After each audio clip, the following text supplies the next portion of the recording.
we've got a 18 by 24 piece of hardboard, and I put a thin coat of white gesso, a little black gesso, so a little red and a little yellow. It's a matte medium, and it gives it kind of a nice warm gray, which is really what I was after. It's probably the safest overall color to work from. Sometimes I like to work on warm colors, cold colors. Cold color, I don't know that I would have liked in this. Warm color would have been okay, but a gray gives me more options. So we're going to start.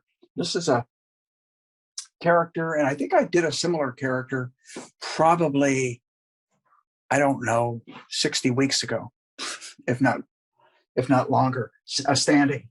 And so I went kind of through my archives and found this old little 4x6 photo that I photographed back in the early 80s up in Mount Baldi with the model. And so I had it blown up, decided, what the heck, let's do it. So this is what we're going to do.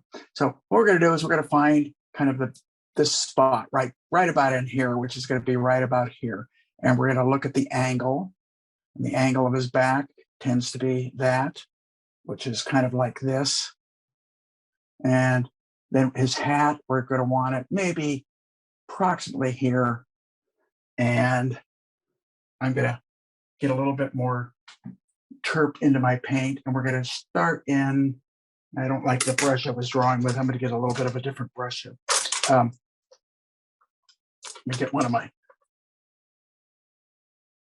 okay, add a little terp to the paint, and we're going to kind of figure out that, there we go, the front of the hat, the brim of the hat, where it comes out. Probably have it a little closer to the edge than I want, but it's still okay. So we're going to maybe move a couple things a little bit. All right, so we're going to move this brim to about here, bring it in. His head is going to sit about in here. And these are all approximations. When you're first sketching, or whether you just start painting or sketching, in this case, I'm doing a little sketching, you're always doing what I call approximations, which are, what do I mean by that? I mean, you're guessing. You're assuming you're right. As I, many of you that actually watch a few times know that I like to say, just assume you're right. You're excuse me. Paint like you know what you're doing and assume you're wrong. Well, you kind of have to, when you sketch initially, you kind of have to assume you're right. And otherwise you're just going to paralyze yourself.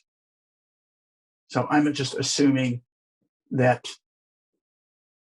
I'm close to where I want this thing to be. I'm not seeing the video coming through. I don't know. Hopefully you guys are seeing this, because we're not getting a signal here on Facebook. And I might have his head a little bit too large, so I'm going to do something right now. Okay. All I did is made it a little smaller. I'm going to bring his cheek and his beard over here. I think I'm okay here. Little shorter nose, a little bit shorter in the face. Probably had it just a little too large. And my tendency that I've learned over the years is probably to do just the opposite, to make it a little too small. We all have good tendencies and bad tendencies, and you will always recognize your bad tendencies more than your good tendencies. At least I do. Okay, so the hand falls about here. So I thought about drawing this up ahead of time, and then I thought, no, I can kind of shortchange myself time-wise on the rocks if I need to. So I figured, what the heck, let's just kind of sketch it up. So we're kind of getting it in here, and then I will adjust as I paint, which I always do. Get it in there, realize that I have certain things right and certain things not right. And the things that are not right are the things you adjust. Things that are right, you leave. That kind of makes sense, huh? It comes right from there. And then we've got the hand. And let's kind of indicate, take some actual care here for a change, and indicate kind of the feeling of the fingers. So we get those kind of correct. Back side of it. Probably a little small on the hand. Whereas this, it sits right about here. Just going to make this come a little lower. We want to get the two angles, the angle from the elbow up to that shoulder, and I'm pretty close. And I'll know more when I get into masses. Because remember, something I always say, when you are drawing, you are translating what you see in mass to line. So there's a big change. You just don't think there is, but there's a big change. And there's a lot of room for error. And that's pretty much obviously what we want to correct. We don't want those errors. So if I have to move a hand, or I have to move a shoulder, I do it.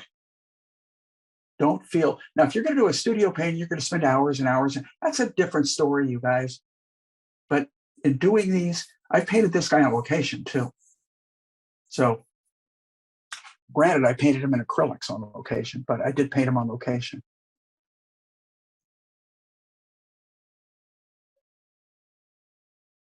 Let's see where we're at. I think I have him a little lower in the composition than I really probably should have, but we'll make it work one way or another. There's a shadow. The angle is more like this. So I have the angle wrong. Angle is really more like that. And then there's a shadow. And the shadow comes down. And this way, negative space. Don Putman, one of my mentors, used to always say his favorite thing that he learned when he was in art school is the concept of negative spaces.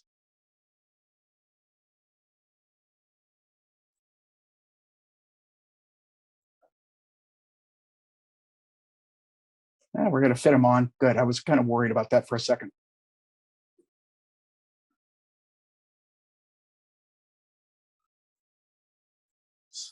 Some of this I'm just going to work out when we paint him. Let me look at that. Looks, it's okay. I just don't, I'm not crazy about the drawing. I think there's things I need to correct, but I'll fix that in the painting. Now, one of the things that you see sometimes in these demos, at least that I do, is I don't test these demos ahead of time. You get the first shot. So I haven't practiced it, so to speak. And so you get to see the flaws, the problems that occur, and hopefully how I paint my way out of them. Because my buddy Dan Cooper used to say one of the most interesting fun things about painting is painting yourself into a corner and then finding how to paint yourself out of it.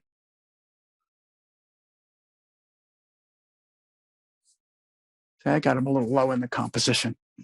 Okay, that's all I'm going to do right now. I'm going to get, let's see, we'll get one more big rock in here, which is, we're going to put it right about here.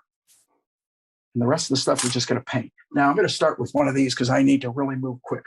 And I'm going to start with that dark space at the top. And I'm going to use brown, blue, and just a little white because I don't want it to be as dark as I want it to be. And I want it to be kind of a warm gray, warm dark gray. I guess it would be a good color to call it. Let's see what this is. It's a little too blue and not quite as dark as I want. So I add a little bit more blue, a little bit more asphaltum, and we'll start with that. Okay, a little bit more terp so it goes on faster.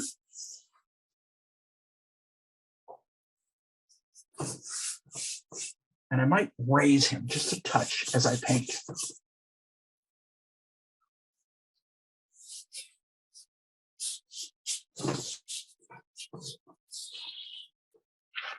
See those wonderful little drips coming down. And we're going to get his hat in. We're going to make it a little darker. And we're going to get it right here. All over here. Out, down, over. I'm going to be raising him just a little bit with each stage of this. You'll see what I mean, but as I paint. Okay. And we're going to just engulf the shadows with the same value and color that so we're going to run them all together. Run these shadows right in, paint them as a unit. The back of the hat is going to come over here just a little bit further. There we go, a little bit. That feels better. And his head is a little low. Good, because I want to raise it. Now, before I go too far with him, I kind of have the beginnings. I can actually, if I want to really draw him in, I can actually, at this point, take a little blue and asphalt him. And I can start in and unifying the shadows. And that will give me the drawing. So I'm going to raise his beard, give him a little, we're going to get a little bit on his shoulder, shadow. I like to do it with his big brush so that I don't pick it. I do not pick. Now I can see I have the hand, I need to go higher. So we're going to go up there on that, and we're going to go on the elbow, up, and then all beneath that hand is quite dark.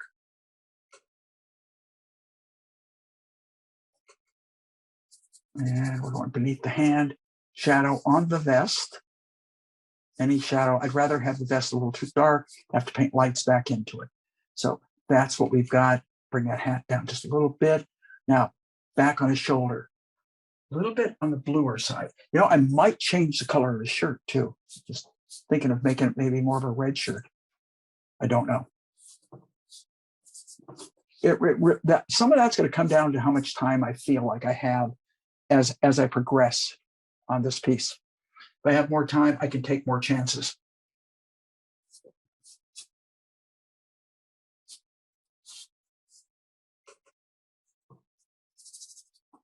Look how dark. Oh, look how much time I can save. Not only time, but I really make it more interesting, because what happens is I focus more of the attention on the upper part of the body. So we want this to be dark. It's probably not going to be dark enough right off the bat. I may have to give it another layer. So we're going to paint right through. And I want the knee inside. I want the knee about there. Okay. And we're going to say the leg about that wide. But look how fast we can lay this in.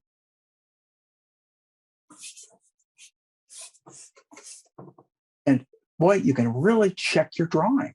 Like I think I have that shoulder up too far right now. And we're going to include the shadow. And in doing so, with just painting with this one color, I've got a drawing down.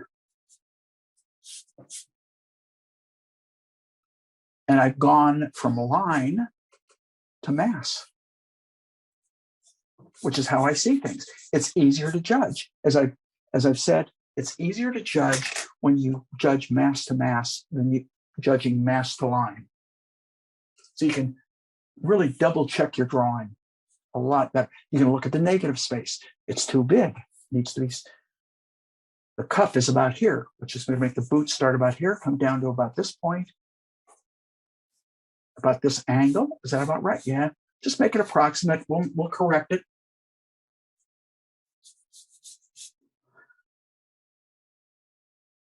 Let's get front of this.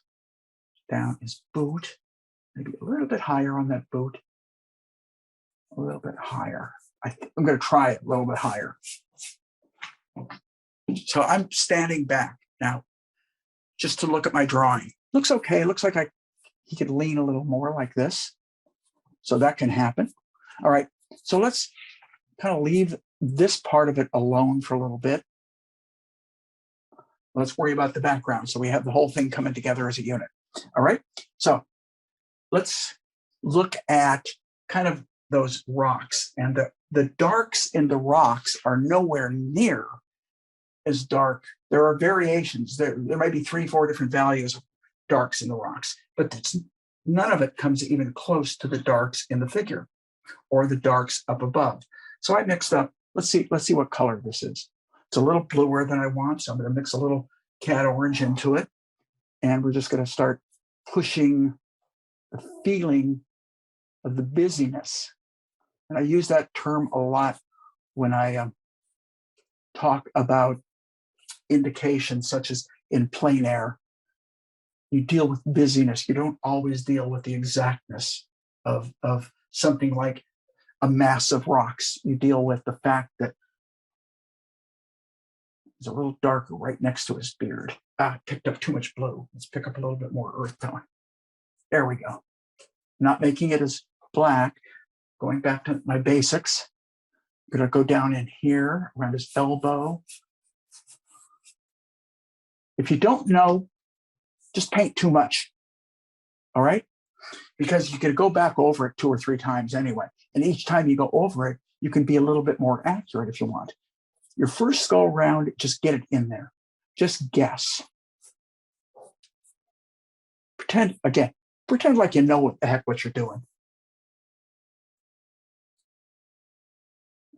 I got you all fooled.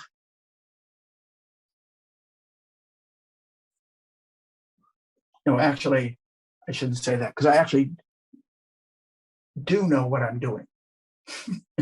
It just looks like I don't. Good thing I laugh at myself because I don't know that any of you guys are laughing at me. I just keep mixing different variations of blue and brown. Every time you see me go away, I'm either mixing a darker version or a lighter version. I see some darks up here, so I kind of want to just put some tones up in and around, up behind the hat a little bit more. Now I've got a little darker. Sometimes I add a little more blue to it, get a few more darks. I'm looking up in here, in this region, maybe a little cooler. I don't even know what that is. It's kind of a nice shadow. There's a rock back here. Down above his back, we're just going to draw a little bit here. Some nice, beautiful darks down in here. Not real dark. But that gets a little bit. So we're going to come right down. That gets pretty dark right there. So you're almost thinking like an abstract painter. And when you paint rocks, initially, it's almost better to think that way and then eventually turn them into rocks.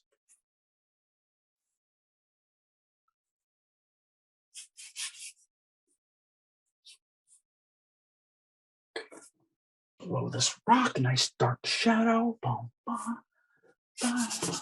It's a little too blue. A little too brown. So when that happens, I just go for its near complement, which would be the blue. The ultramarine, when you hear me say blue, I'm referring to ultramarine. And behind that rock, there's some darks. Brush. More darks down here. Kind of busyness, a lot of blues, kind of blue grays. I really see right down kind of in here. And if you overstate some of those colors, sometimes it just adds a little bit more characteristic to it rather than try and be accurate. I never try to be 100% accurate. I always try and take it. My concept, truthfully, is basically to take what's in front of me and not paint it exactly as I see it, but exactly how I think it would look if I could improve upon it. Now, you get these people that say, well, you can't improve upon nature. In many respects, they're right. The only you can improve upon, we're talking personal aesthetics here, and that is color, value, composition. You could move things, right? Compositionally, you can move things. You can enhance something through color, through value, anything such as that. So we're just getting a lot of that busyness in here. Down around his foot, a little bit of warmth and a little lighter, a little bit more warm than I've got right about maybe down in here. Add a little too much white into that color. Whoops, that's an accident, but I don't mind it when that happens because sometimes these little flaws turn into be little gems. Of course, sometimes they turn into just be problems. You never know. You just cross your fingers and hope.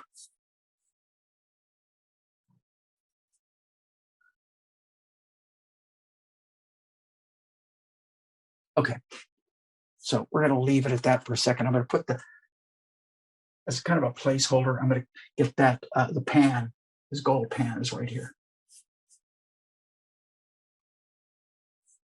This guy was a wonderful model. But again, this was photographed in the 80s, so unfortunately, he's probably no longer with us. I guess that's one of the great things that models have is, truthfully, you think about even great models from the past that posed for Sargent and posed for Rembrandt. They're no longer with us, but their images are here. Okay, let's excuse me. Let's move on a little bit. Go back to my character. So I'm going to bounce back and forth a little bit here. I've got a number 8 filbert here. I'm going to put some warmth into that face. So I'm starting with cad orange hue, little, what is that? Yellow ochre, that's what that is. A little bit of white. Now I'm kind of over mixing here. I mixed a little red and a little blue together in with that. I'm just having trouble getting the color and the value that I want for that cheek. That's pretty close.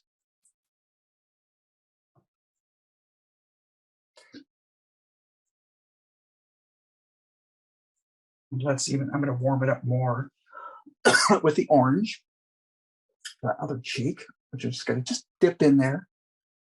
Just kind of back it and then merge that right into where the nose is.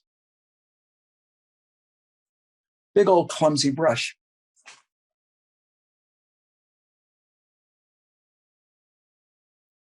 It's fun to see what you can do with it, you guys. It really is. Rather than take that little brush and make everything just, you know, what you think is perfect right off the bat. Because I got the feeling of the head there. I don't have the head. I've got the feeling of the head. So I'm going to leave it alone. And I'm going to move on to the hand. And it's a little bit lighter, but it goes into a pretty deep shadow down on the fingers, right down in here. And I don't like that. I'm going to add some more warm to it to make it, there we go. There's the fingers in shadow, and the shadow on the palm of the hand. And then the hand down below, we're raising it. And I want it out further. I think I want it out about here. So we're going to make sure and get that hand out there. Right? Keep going.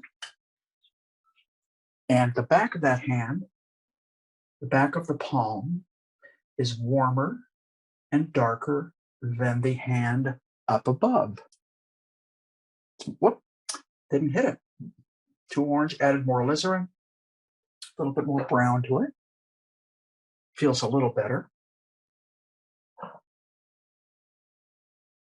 That feels a lot better right there. And it lines up right here. And then his fingers are out in that area. Okay. And maybe a finger here gets a little bit more light. So let's leave it alone. Once you get it, it's laid in. Let's move on. Now, I think I have this hand too low, truthfully. Let's get, and I think, and I'll tell you why. I didn't get the beard in, and the shadow under the nose, which is right. I had it in there. Too much blue, and a little bit more alizarin into that color because it's flesh. It's still a little too blue, but truthfully, I don't mind that. Okay. Let's lay the beard in very quickly. I'm going to keep an eye on my time. I'm only about 30, oh, no, I'm not. About 20, not even 25 minutes into it yet. Nope, not dark enough. This is kind of an odd color. Some of these colors, some of these grays get so tricky that it's really hard to kind of determine. And when that happens, this is what I recommend for everybody. When that happens in your tent, you're really getting almost lost, particularly in the values. Concentrate on the value, not the color. Because if you try to hit both at once, chances are it's gonna take you forever. You're better to hit one and then go back and adjust the other if you have the time. And if you don't have the time, live with it. See, I think I'm gonna have this beard. I think truthfully, I believe this hand, and I'm gonna grab my small brush, needs to sit. I'm not as far off as I thought, needs to sit about here. Okay, which is gonna make the mouth, the shadow, come down here, and I have the mouth too low. You really don't see his mouth. What you see is kind of the indentation in the beard. So this is really what you see. All right. And that's going to make the hand probably a little bit too low in the composition, but I still think I can make it work. I have that kind of confidence. Could be wrong. I have been, and I'm sure I will be again. Hopefully not today. So we're going to take the light of the beard, which is really kind of a yellowy color, and I'm going to add a little bit more blue to that yellow. And I'm using, I had an unbleached titanium on my palette, and it's old, so it's pretty stiff. So I'm adding a little bit of ultramarine and umber to it. And let's try this. It's probably a little bit lighter than I wanted, just a little bit. So a little more umber, a little bit more ultramarine, and we'll try it again.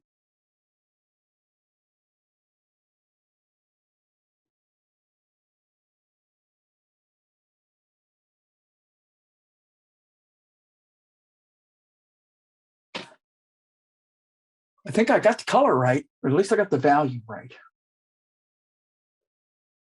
And I think I'm close in color.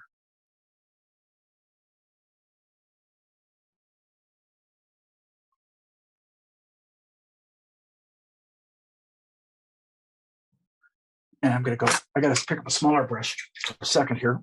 So I switched over to my number 2. And so I went a lot smaller. And it's simply to get it to be a little bit more accurate up here. That's all.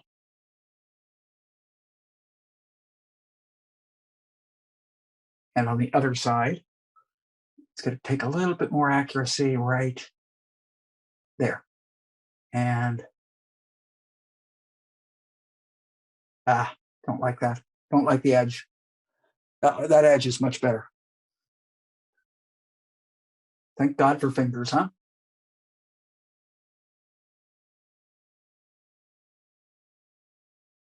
And I chopped away a little more of the shadow than I needed to. That's okay. You just add whatever you mess up, you add back anyway. And that's what truly makes a painting more interesting, is when everything isn't worked out and you're working it out as you're painting. And in doing so, you probably create a much more interesting image. So let me step back for a second. Okay, I feel all right about it. Do I feel really good about it? No. Do I feel bad about it? No. How do I feel about it? I feel pretty good. Not real good, pretty good. I want to feel real good at the end, by the way, just so you guys know. My goal, that's my goal, is by the end of it, for me to go, yep, nailed it. And I may not. Okay, that's his beard in shadow. Notice I haven't painted the lights on his face. I know a lot of people, when I do demos for students in class, a lot of times I can hear them. People in the back sometimes they say, I can't hear you guys. But I can hear people sometimes in the back going, what's he going to do? When's he going to put that? And the reason I kind of take joy in that is because I do that when I watch people demonstrate. I do the exact same damn thing. Is he going to leave it like that? I catch myself. Is he going to leave it? Is he going to change it? That looks wrong. Sound like Jim Gaffigan, don't I? Well, that's not nice to say.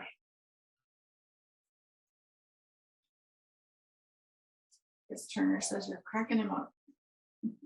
That's not the intention. The intention is for me to crack me up, because then my opinion, literally, and I don't care if it's workshops or it's demos. I've watched, you guys may have too, I've watched demos that are pretty good. I watch demos that are really bad too, but I've watched demos that are really pretty good, but they're boring. So if I can do anything to help make this less boring, I mean, I could tell stories about how I screwed up when I was illustrating, things I've done as a painter that I wish I hadn't done. And I think we all have them. So I know it's not just me. And I know that other artists, all of you included that are artists, mess up. It's like every time you put down, the great creative illustration book by Andrew Loomis has a little statement in there. And for some reason, you read certain things and certain things resonate. He said something, he said, every time you sit down, you can't be a genius. And my answer to that is, I don't want it every time. Every now and then, I'd like to feel close. It's like you need some sort of personal validation that you're doing okay. And particularly, that when you're first learning, man, those are the frustrating times.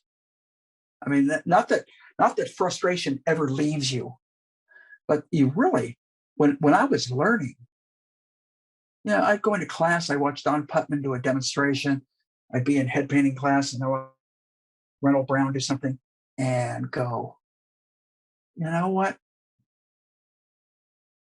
I can do that. And then I'd go try it, and you know what? I couldn't do that. And you just can't figure out why. It just takes time. That's all I can write it off to. It takes time. And really interesting, when you get into teaching, maybe some of you are out there teachers, but when you get into teaching, you see that in students. You see students, they want to be better. I mean, who doesn't want to be better? That isn't something that we're talking just about students. We're talking about everybody. But they just want to be better. Yet at the same time, they're just struggling. And I remember a lady in one of my classes, it's a quick studies class. And it's only happened, I've taught that class now for over 30 years. And of course, I started it when I was like 12, so that makes me only 42. But I'll never forget listening one time in class to a paintbrush just scrubbing, and I'm going, what the hell's going on? I look over, and this woman, she wasn't young, she wasn't old, she was, basically 40s, and she's just butchering her canvas, just smacking it really hard with her brush. And I'm thinking to myself, oh my God, I don't know what to do. It's like I was afraid to go over. I thought she might attack me. And she slammed down her brush and walked out of the room. And I thought, okay. Now, it happened one other time with a younger guy that was probably in his 20s. Same thing happened. All of a sudden I hear this brush, brush, brush. And I talked to them later. Both of them were just frustrated. It was like, number one, quick studies is not easy. It's a 25 to a 40-minute painting and you're done. So you're just barely getting enough in there. But it's part of learning how to make marks, effective marks. And they wanted their piece to be really good. And it was, very seldom if I do a quick study, very seldom does it come out where I'm proud of it. It comes out generally okay, but I've been doing it, number one, for a long time. But when I first was kind of figuring it out and playing with it on my own, it wasn't the case. It's like, it's hard. I hate to tell you that, but learning to paint or be a painter is hard. It's not easy. That's a pisser, isn't it? I mean, come on. We all wish it were easier. Yet at the same time, once you learn it, you're kind of glad that it's not all that easy, simply because then everybody'd be doing it and everybody'd be really good. So once you start to get the hang of it, you're going, well, even though I know it's hard, but after 2 years, 5 years, whatever the hell it is for anybody, you eventually accomplish relatively what you were trying to accomplish. And then, of course, I have another saying, and that is, I like to say, then it really gets hard. Simply because what you're doing at that point is your level of judgment about not only art in general, but about your art specifically, and your expectations keep going up. And that keeps all of us working harder to be a better artist. Hopefully you understand that. I understand that, so hopefully I explained it well enough that you all understand what I mean. And those of you that have, and I know there are people out there, because I've seen people comment on Facebook that are out there that actually tune into this nonsense that I spew each week. And I see they're really good. I see, I know, who is it that's always seems to be on this weekly is Bob Francis. And I don't even know Bob personally, but he's a terrific artist. I've seen his work. I've seen a lot of the work of some of these people on Facebook. Good artists. So I know that you guys must be able to relate to what I'm speaking about, because it's just the way it is. It's just like, it's hard. You get pretty good at it, but you always want to be better. Mitchell was saying when he was in your quick studies class, he discovered he couldn't draw well with a brush, and it was really frustrating. Yep. Mitchell, neither could I. First head painting class I took with Ronald Brown. Everyone is drawing, and we're doing gouache heads. And I couldn't draw with a brush. I still don't draw really well with a brush. I draw much better with charcoal. But I've learned to work in a way where my work is more believable. And but I draw with a brush for painting purposes. Now this is an interesting conversation to have. Do you draw for the sake of drawing, or do you draw for the sake of painting? All right. Let me explain, if I can, a little bit what I mean by that. When you draw for the sake of drawing, your drawing is the finished product. All right. When you draw for the sake of painting, you are drawing in a different kind of way of drawing, because what's going to eventually happen is the piece is going to end up, and your drawing is probably going to relatively disappear. So your drawing is kind of a shorthand to a degree for where your paint goes. All right. So look at that red. Man, did I push that. I like that. But I don't like it up close, but I just stood back. Interesting. I like it when I do stuff that actually works. I wish that happened all the time. A little cooler, I noticed, down in this part of the hand. A lot of that has to do with age and veins and all that stuff that when we get older that we don't like. Speaking from personal experience, everybody.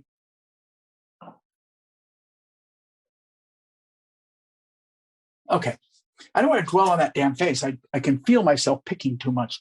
I'm 40 minutes basically into it. I'm trying to decide on the shirt, because I've got so much warmth in his face. I think I'm going to keep the shirt blue.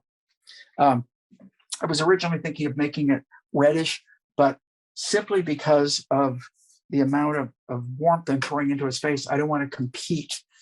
And there's a lot of warmth in his vest. So I think the blue, I wonder if that's what he thought of.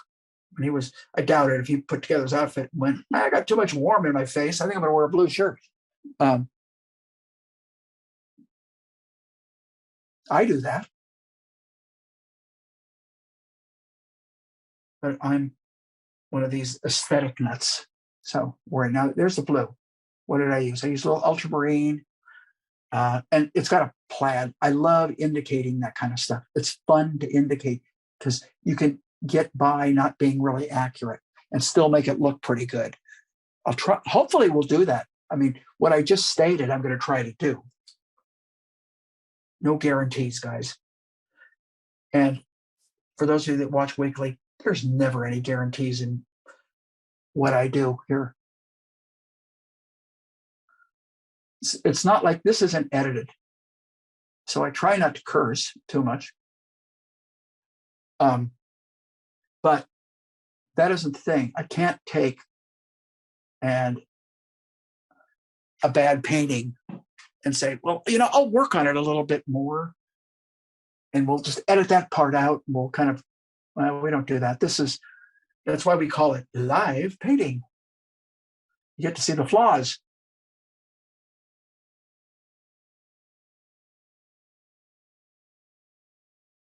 Okay. A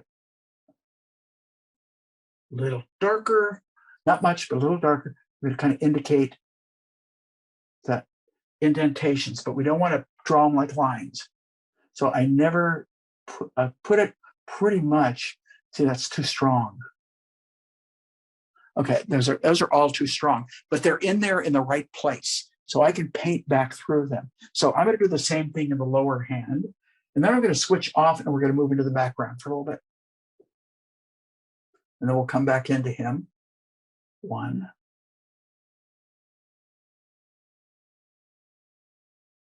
Okay. I've got that blue. I just realized before I switch to the background, I probably should kind of get the rest of some of the areas in. So let's kind of a little darker blue than I used down below. If that gray comes through, it might actually work.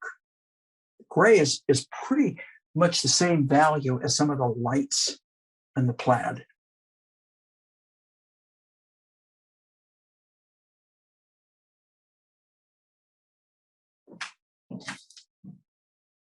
It's okay. It's coming together. I don't know what the hell I was thinking there.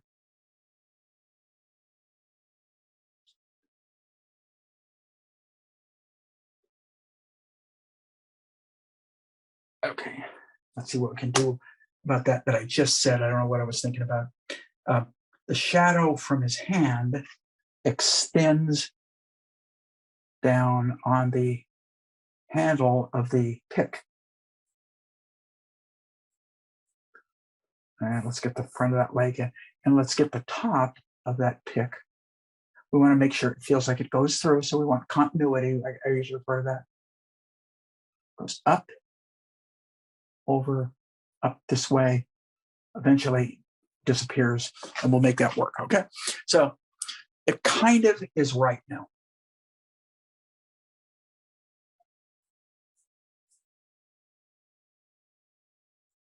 And there is a shadow being cast from it. I might as well indicate it, even though I'll probably paint it out, paint it in again. But it's going to come up between right in here, disappear up here. Okay, let's get some of this background going. What do you say? A little bit more. I'm going to leave this alone for a second. It's setting up really nicely. And we're going to start in with a few more subtle darks back there and then paint in a few of the positives of the rocks. So I'm going in first a little darker. And I'm looking where I see the darks. I'm not trying to put everyone in that I see, but I'm just looking as, well, I see a little bit of a one there. It feels more like a line. This feels more like a mass, a little bit of a dark coming down. Definitely a stronger dark behind his beard. Down in here, nice dark right in there. Sometimes bigger mass of darks, sometimes a smaller mass. So because that's what makes it feel like it's going back in space. So Laurel would like to know, what do you do with the huge glut of paintings that accumulate over time? She sometimes sells them or paints over them. You stack them right back there. I've got some there and some there. I've been asked this a lot. A few have gone to galleries. A couple have sold that people have wanted. And so I, basically sold them. But I think, and Anna and I have talked about this, I'm probably going to extend this through probably June. I may go longer, but I'll extend it through June. So we're going to be doing these. I just got to keep coming up with images I try not to paint the same thing over and over. I'm one of these artists that I don't paint. I'm not the guy that always paints a certain type of seascape or a certain type of landscape with a barn, certain types of, I like to, and I think part of this happens truthfully because I've taught for so darn long. I do a lot for the sake of informing and teaching. And so I try to paint different subjects. When I was deciding, I literally decided on this subject probably 5 minutes before we started it. I'm sitting here with Anna usually, and I'm going, what do you think? This one or this one or this one? And I had another one picked, and I realized it was about 2.5 months ago, 3 months ago, I did a barn. And I went, well, I don't want to do another barn right now. I did a barn.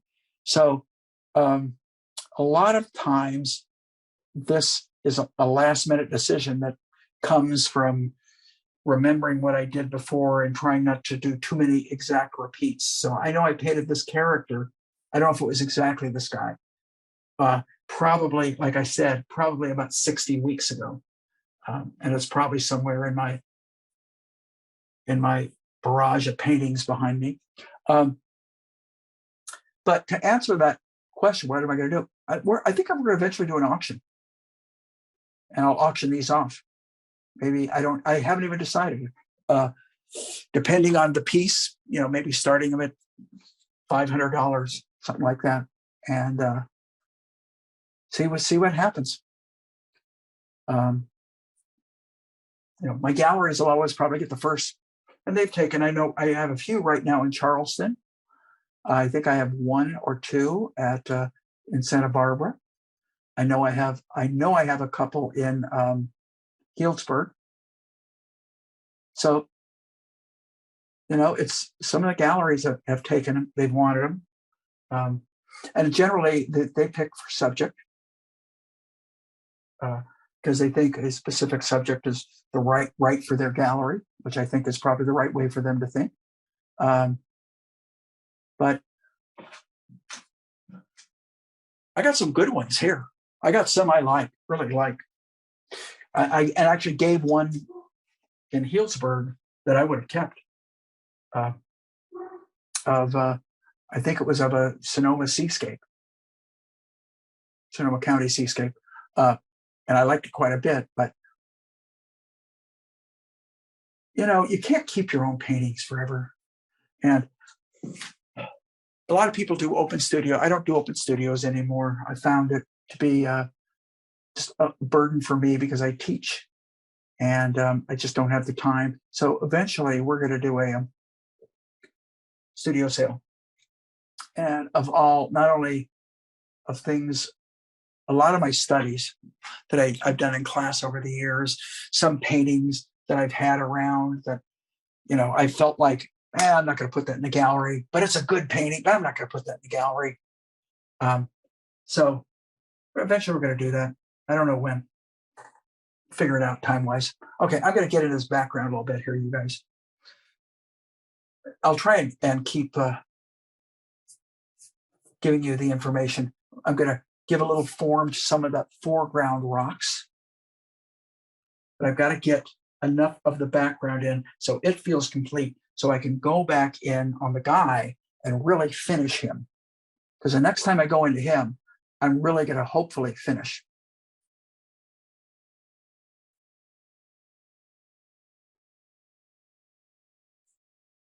This big brush has got real clumsy bristles and allows me to make these kind of really fun, loose, indicative strokes.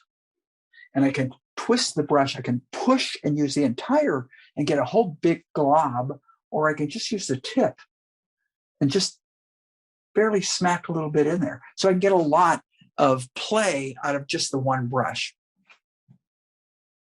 And when I want to keep loose, how do you keep loose? When people ask me how to keep loose, the first thing I usually bring up is the brush scale. Use a big brush. That's one of the first things that comes out of my mouth. Use a big brush, because it's one of the ways of forcing yourself to keep loose. You cannot paint super tight. I can't. Maybe you can with a large brush. And when I was a young artist just learning how to paint, my goal was to paint as realistic as I could. That's changed over the years, and I think as I've gotten older, maybe I've gotten lazier. That could be the case. In fact, that probably is the case. But I don't have the same feel for the refinement of tightness that I used to have. I love it. I like to see it in other people's work, but the work that I get, a good friend of mine, we're having breakfast one time here in San Francisco. I think one of the best artists alive today, in my opinion. And I'm sure he's not listening, and I'm sure some of you know him. Some of you may have even taken courses with him, and that's John Asaro. I'm fortunate. I have 2 of his paintings, so I feel very fortunate. Bought one, and they gave me one. John said to me one time at breakfast a very telling comment, and it was, to me, meaning him, a painting either is exciting or it isn't. And that's basically John. Man, a few words, gets right to the point, boom. I went, wow, I kind of agree with that. It's like, I wish I would have said that. It's kind of how I felt. And it's absolutely true. A painting is exciting. And that's something that has occurred to me. I just didn't know I thought like that until he pronounced it that way. I realized at that point, that's how I feel. And what excites me when I see work is work that is not outrageously refined. That's the kind of work that I react the strongest to. I love the other kind of work. I don't mean to diminish it at all. And I know the effort and energy it takes to do that kind of stuff. Another good friend of mine just posted a beautiful piece that he did. I just saw it this morning, Jim Dietz. Jim and I went through school together, so I've known Jim forever. And he is probably I won't say one of, I think he's the best at what he does, which is almost feels like documentary stuff. He paints historical situations and makes you feel like you were there. And that is a gift.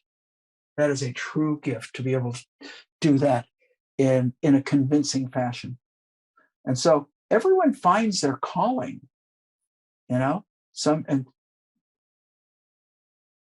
when I was illustrating, I'd have to paint kind of the way, to a degree, that a client wanted.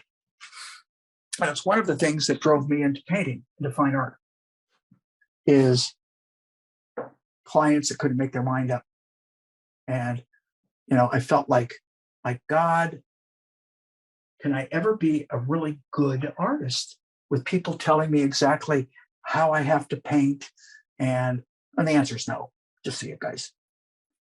You can never be. And I had dinner once with another of my mentors who became a good friend, Reynold Brown.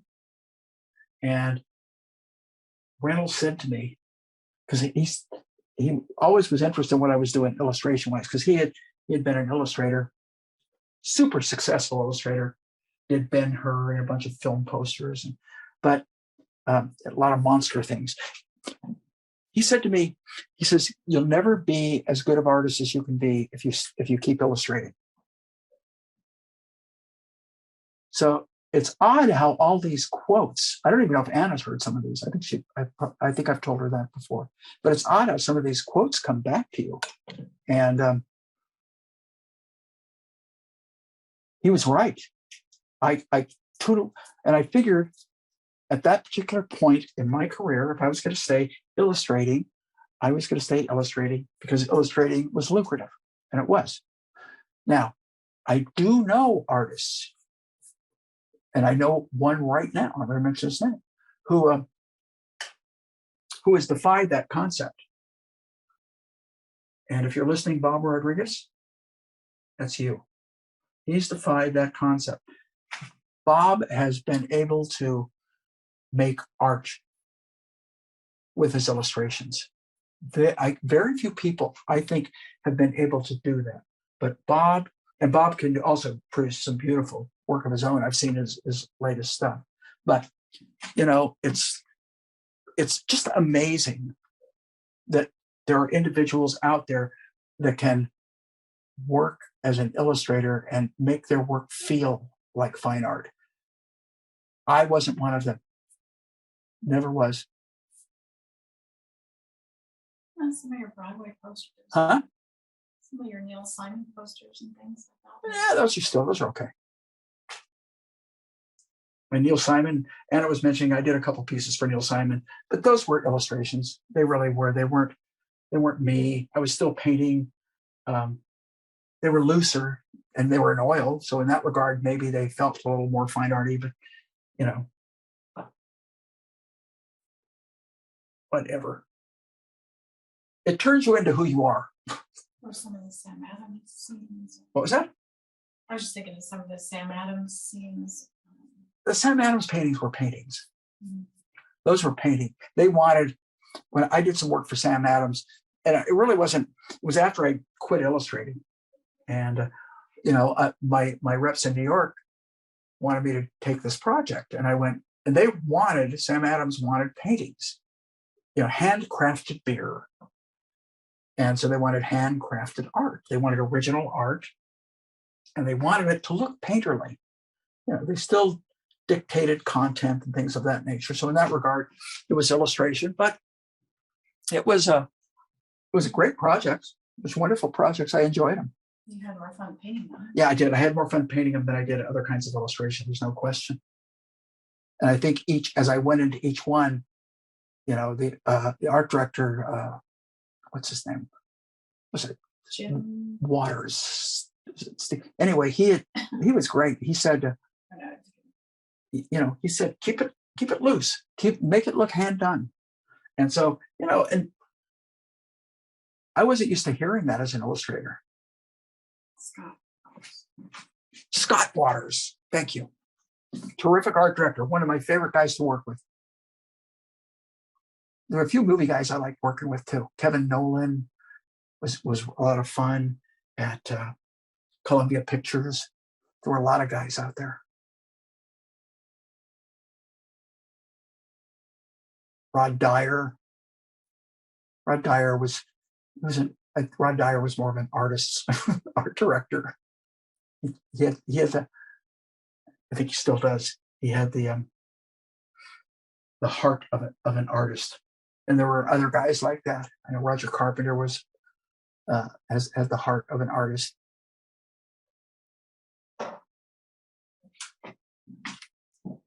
Okay, we're kind of giving a feeling of those rocks. I want it to feel busy.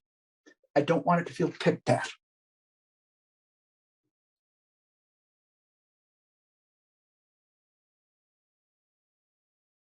And I'm letting the colors intermix on my brush. I'm getting the point. At the end, I want to put a few trees in, but the trees overlap the rocks. So I have to have the rocks in before I put the trees in. Okay. And I'm going, where are we at? Been going about an hour. So I want to spend about another 15 minutes in the background, then go back and finish this guy. I got a big rock here to do. A lot of you guys should have reminded me. You got a big rock there, man. Okay, let's get that big rock done. So I'm going to grab a lot of white because it's really light. I'm going to grab Naples yellow because it feels kind of yellow, particularly as it gets closer to, it's not that white, so I'm going to bring a little bit more ochre into it. I've got some dirt in the brush. I'm going to mix that into the paint.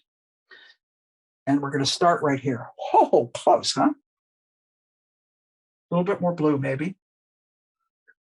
Yeah, let's at least start with that. This would be a good place for me to pick up my knife and use it. And I think I might at the end. I might have to add some of that into it.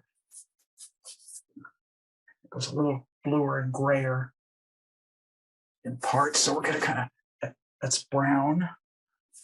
That gets a little too brown. Keep adding blue until it works kind of is right. It's a little on the dark side. Just keep adding color, pigment. They go a little lighter. Up top. Around shadow. It's shadow, shadow. Give it a sharp edge shadow.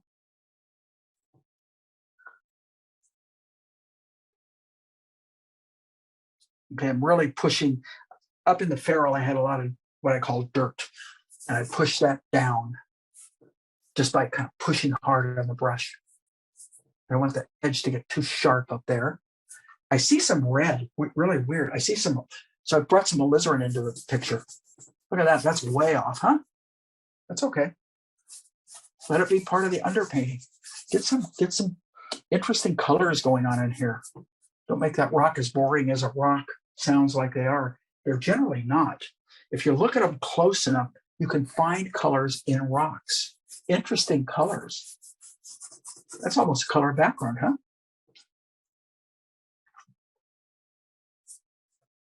And down in here, I kind of see a similar warm. Comes up. And a lot more yellow. I'm going to bring some more, what is that? Ochre. I knew I'd get the word. Can you bring some more ochre into it?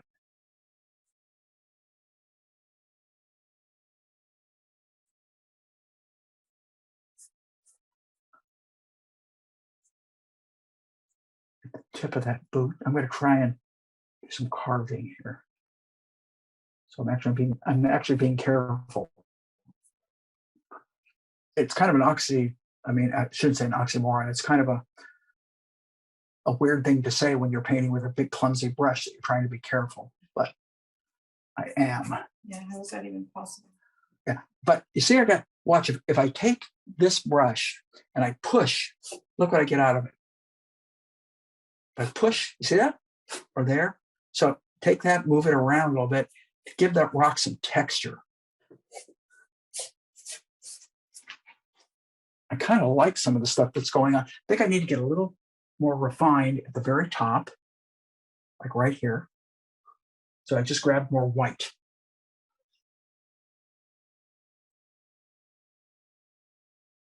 Bring some, well, it's got these veins. Now I can put those in, and if I don't like them, I can take them out.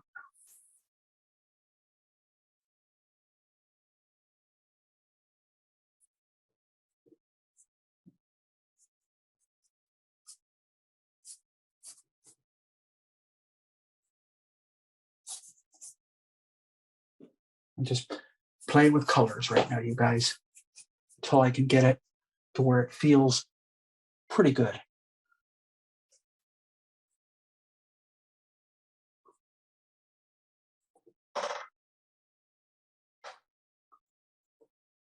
And I don't know if I'm going to leave them or not, but for right now, I'm going to leave them.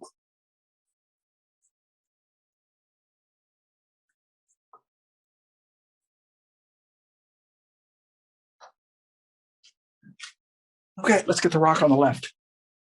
A little brown in that color. Keep it warm. There we go. It looks about right. And it fades into those colors. So we're going to let it mix. Going to pick up that knee.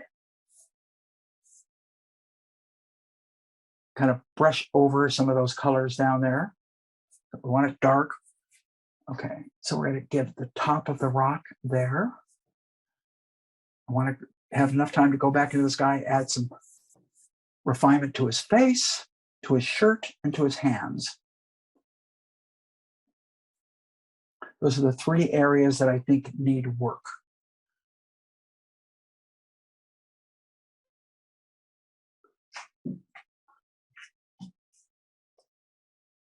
And go back to light.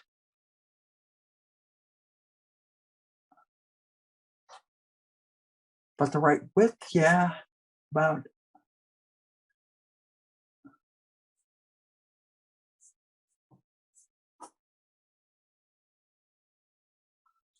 And we'll come, let's see here, we want to go right. If I screw up, I will paint the shadow back in, which I think I need to do a little bit anyway. A little bit in there, and clarify it down here. There.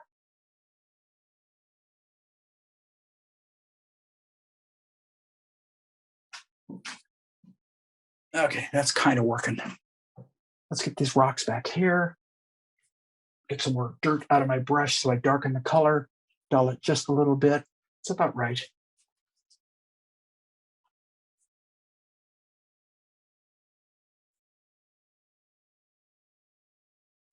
Got to get enough of that background in to make it feel convincing.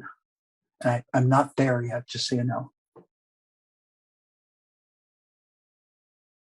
I want to go a little darker, a little bluer.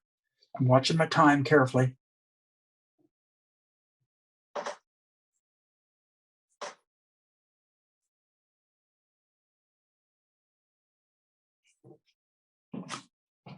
But just get a little bit more so it isn't so clean. That rock is feeling too flat, like it's just one. So we need a little texture into it, like we have here. Okay, so I'm going to take same color with a cleaner brush. I'm just going to do this right here.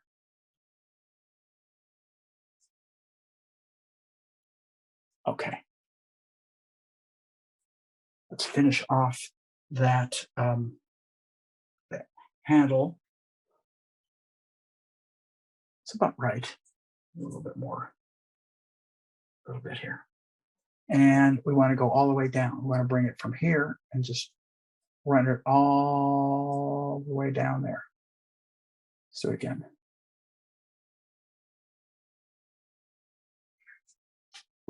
So the shadow comes from there.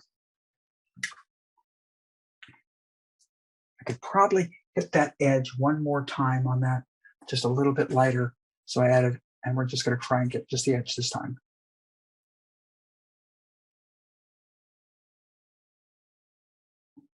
Okay. Don't want to go any further with it.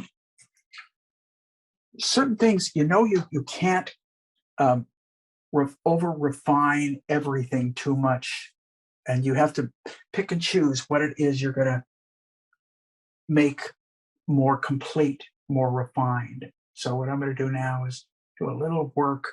Let's get a little bit on that pickaxe because I kind of messed up a little bit of it right here. The shape right there is very important.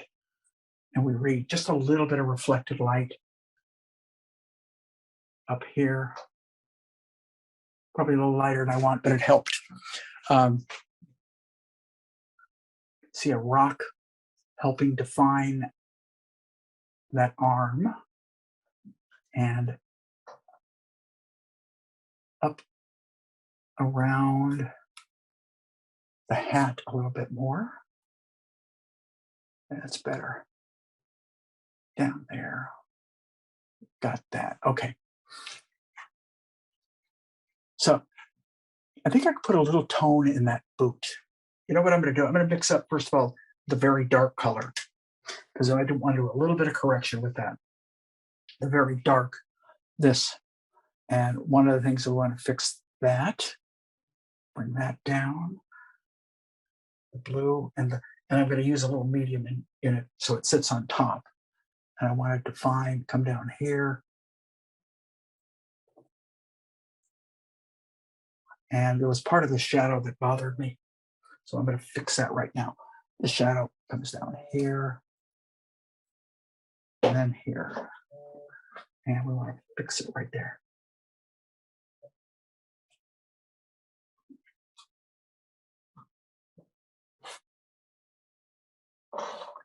Okay. A little bit, something on that hat I don't like. I think I have it too far out here, so I'm going to cut it in just a little bit with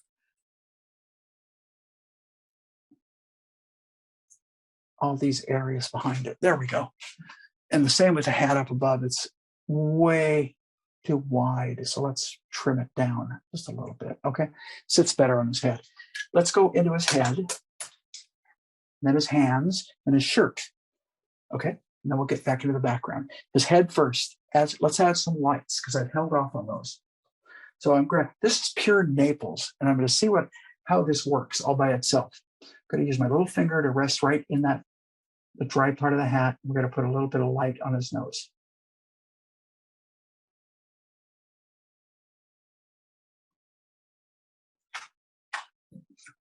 That made him sweat, huh? Okay, not quite as pretty of a color, so we gray it down just a little bit. Same, very similar value. Actually, it's a little weaker. It's a little darker, but let's try it. It could bring it from right there. Not yet, but I had it. Try it one more time. There we go. Down onto the cheek. And then on the cheekbone, right? It's a cooler color, but I'm a little brighter than I want to be. But it's more like that. Man, that livened him up. I just stood back and looked at it. Morel had a good point. Just let you know how some painters are purists, only painting from life, painting a specific method, etc. You seem much freer, experimenting, exploring. I guess that's a personality trait as much as anything. Painting from life is the most fun, without a doubt. Without a doubt, I would never. It isn't conducive to do something. I've painted him out here in this location 30-something years ago when I was much less confident painter than I am today. And it was in acrylics, and it's a 20 by 30. I have it somewhere. I think I've even posted it. Very quick. It's probably a 35-minute painting, maybe 40. And painting from life, I agree with. I would do it. The problem is that I find in painting from life, the biggest problem is poses. You cannot get certain poses. I mean, an action pose is a very hard pose. Obviously, you're not going to get someone to hold it, someone kind of leaning one way. So there's certain things that are not conducive to working from life. But for just pure pleasure, because I teach, workshops where we paint from. In fact, I've got one coming up if anyone's interested in January. We haven't posted all the details on it, but going to be doing a figure workshop. It's all from life. 5 days figure painting, and it'll be here in Santa Rosa. So I think painting from life is ideal. It's just that everything can't be done when you paint from life. And I know my training as an illustrator, obviously, we didn't paint from life. We learned from life, but we didn't do our illustrations from life. So I had a lot of illustration background where I did not work from life. And so I feel, and I try and paint with the same kind of approach personally, whether I'm painting from a model or whether I'm painting from a photograph. I try and not change my approach whatsoever. It stays pretty much the same.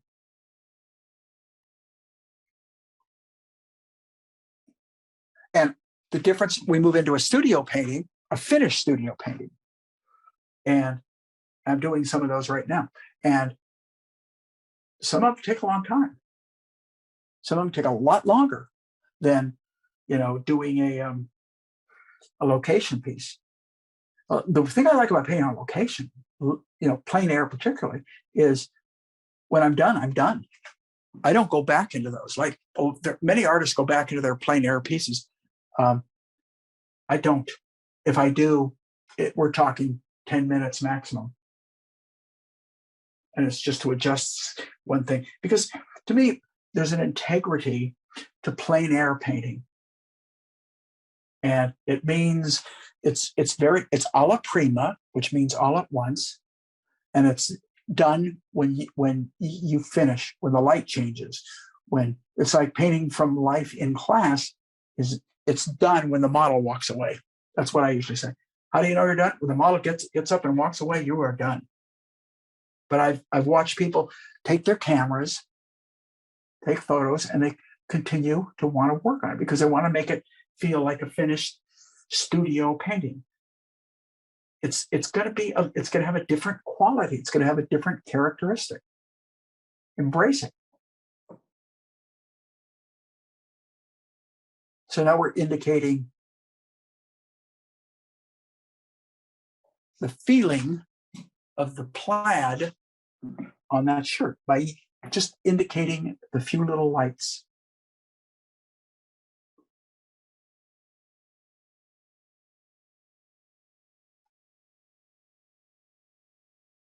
A little more careful. Sometimes the plaids disappear into the recesses of the shadows.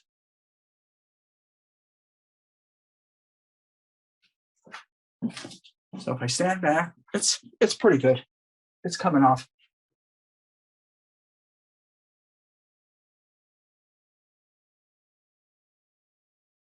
But there's a wonderful feeling when you work directly that it feels the viewer looks and sees and feels the artist's hand, as opposed to a super refined finished painting. The image is perfect and everything is there, but there is no hand. They don't see or feel the artist's hand. That is the kind of painting I'm interested in doing. I like seeing it. I appreciate it. I love the energy and the finesse that it takes to do that. I know it. I mean, I know that finesse, and by God, it's amazing. But there's something about a direct painting that it's just got a type of energy, a type of look that you don't get from a painting that's been worked and worked and worked and everything's perfect. And I think that's beautiful for depicting a specific situation. And I think it was perfect for illustration because illustration was a lot about that. But overall, I learned after doing that kind of work that wasn't necessarily my love. And I go back to John Assaro's great statement about a painting is either exciting or it isn't. And like I said, right after he said that, I wish I had said that. So I'm going to add a few little branches and twigs in here, see what we can do with that. So I'm going really loose, a lot of medium, some terp, very dark, slightly warm, meaning a little bit more brown than blue. And there's a branch that comes right from behind this rock, and it goes right up the page. You can see as it mixes into the other paints.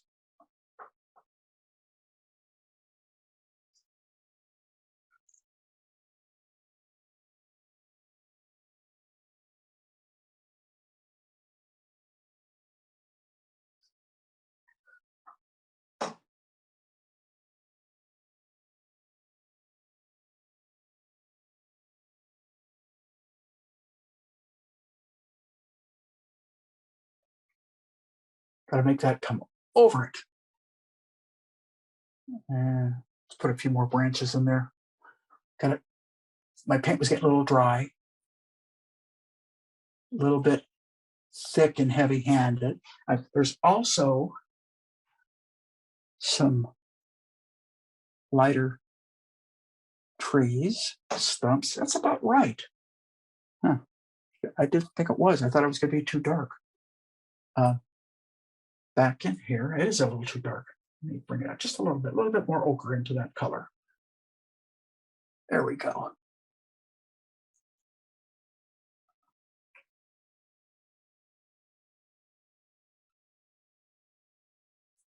A little more ochre.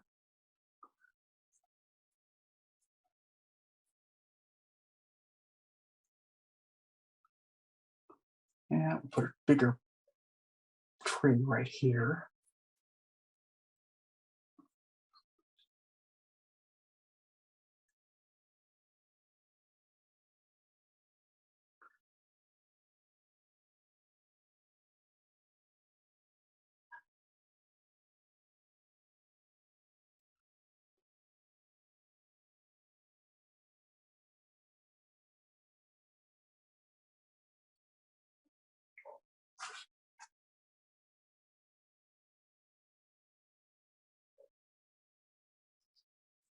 You got to add a little atmosphere back here, make it feel kind of correct.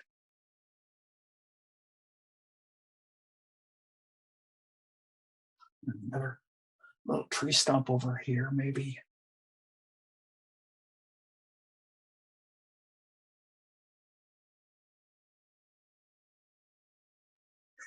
Green.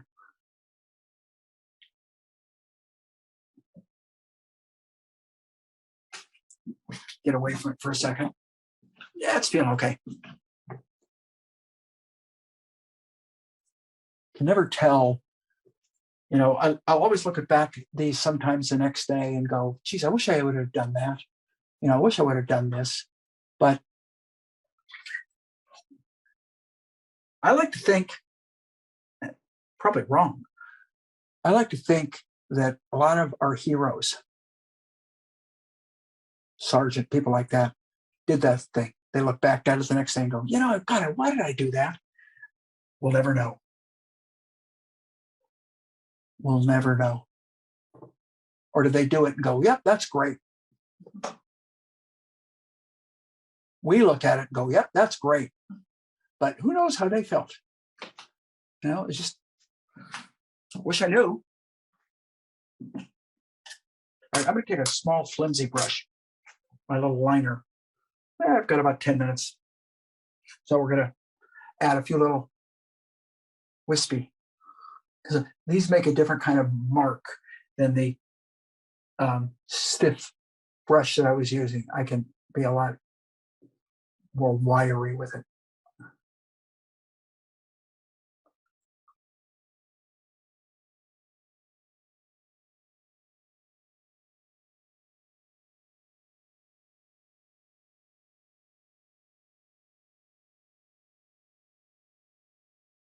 You can use this. I can use this also as, you can treat it kind of some masses with it if you want.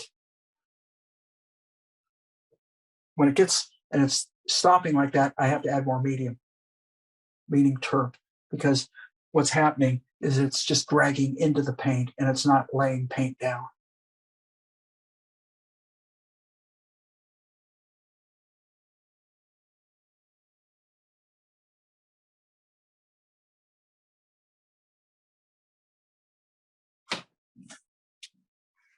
So what we did, now I want to go into that gold pan, crispen it up, since it's really, let's crispen that edge.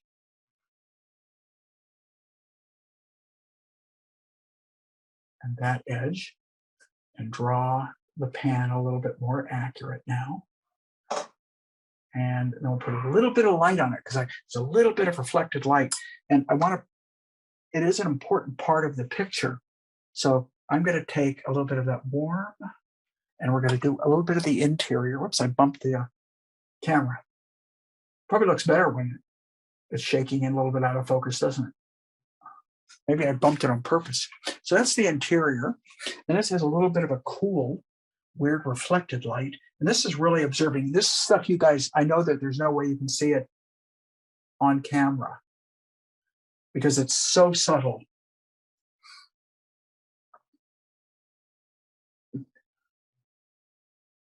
And we want to get, there's a bright, crisp edge on the forefront of that. So I'm going to add ochre and white. It almost becomes like a Naples, a little bit like almost a warm Naples, with a lot of medium. And I'm going to be very careful. I'm going to rest the fingernail right about here. And I'm going to try and come in and hit what would be the front edge. Got a little dirty, front edge of this pan. Okay, so that's the front edge of it coming out towards us. Now, once I have that in there, I can see it's too thick. So what I do is I take the background color, meaning this color, and we trim it down so it becomes just a hairline edge. And now we have that pan feeling a lot more refined, which was the goal. So the shape first. I think this rock behind could probably be a little lighter.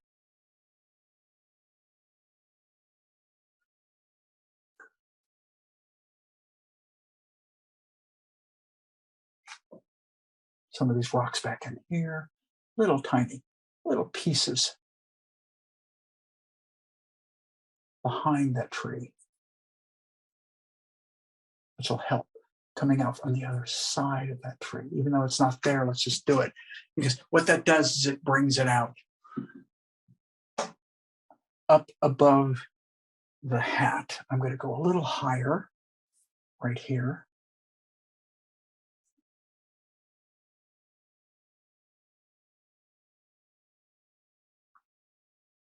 Add some more lights. A few more back in here. Just use that brush where you use the whole surface of the brush. Sometimes you just pick with a little tick here and there. And that's what gives you the variation of the feeling of those rocks. Now I'm going to get one last look at the man. Just going to stand back for a second, see if there's any little touch-ups that I want to do on him. One thing I don't like, I don't think this hand is very good, but I think I can live with it.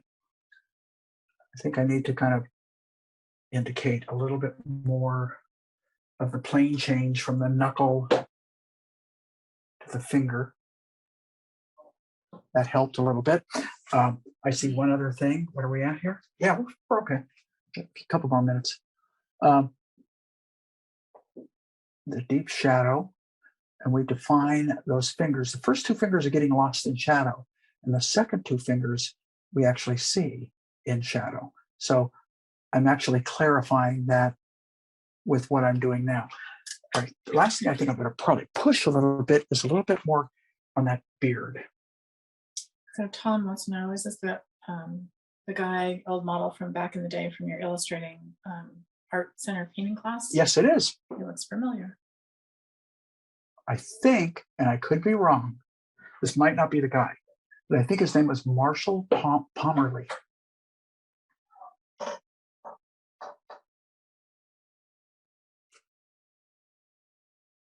This particular model. I use Timothy sometimes, but I think Timothy at this time Timothy Padilla had kind of curtailed a lot of modeling.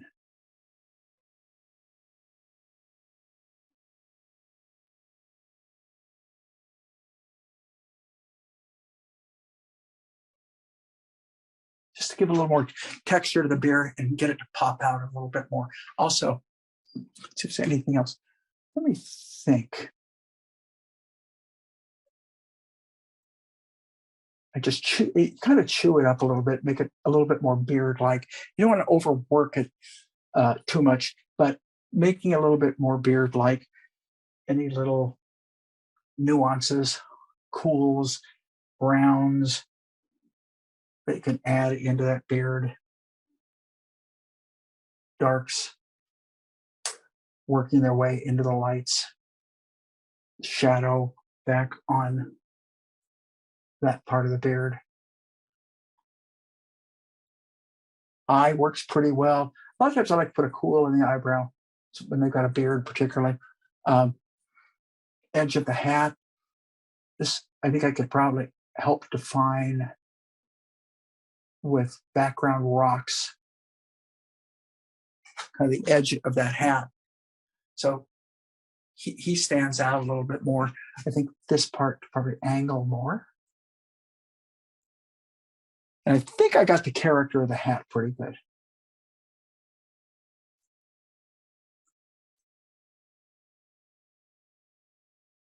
I think. It's one of those things that I'd probably evaluate it in about a day and see how I felt about it. I could see some subtleties that I could throw into the boot, but I'm kind of over worrying it a little bit if I do that. I think on the rock, however, down here,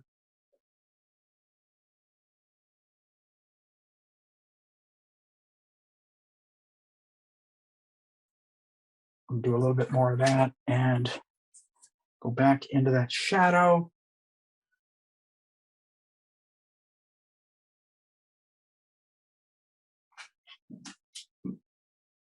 Get it to make a little more sense.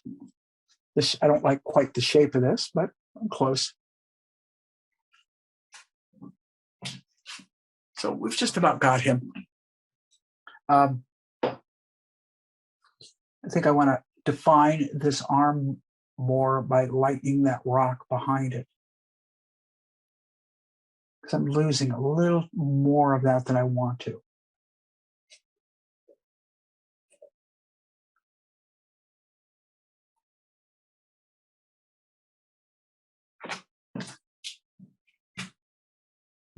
Last but not least, what to do? Gotta bring this rock up a little higher here.